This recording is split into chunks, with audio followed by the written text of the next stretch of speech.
জীবনের প্রথম এক্সপিরিয়েন্স এই মরা নদীর মধ্যে এত স্পিড করে অনেক আনন্দ কাটাইছি। আনন্দের পরেও যে নিরানন্দ আছি এটা এখন বুঝছি জীবনের মানে কিটা। কিন্তু এরকম দুলাভাই থাকলে সাঁতার না জানলে মহাসমুদ্র পাড়ি দেওয়া যায়, এটা আজকে প্রমাণ পাইছি।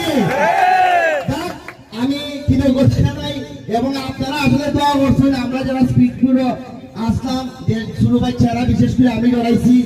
আমি নিজেও যখন দুলাভাই বলছি যে ফাঙ্কার ধরো, ফাঙ্কার ধরে তুমি বাস পাই, তখন আমার মাথায় কাজ করছে স্পিড বোট যদি ফাঙ্কাই করে তা আমার জীবনও বাঁচতে পারে, বলে ফাঙ্কাই দিয়ে আমার জীবন বাঁচাইছি।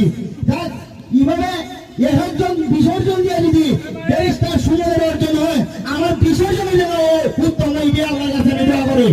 সুনারগাঁওবাসী ভালো থাকুন, সুস্থ থাকুন, আল্লাহ হাফেজ।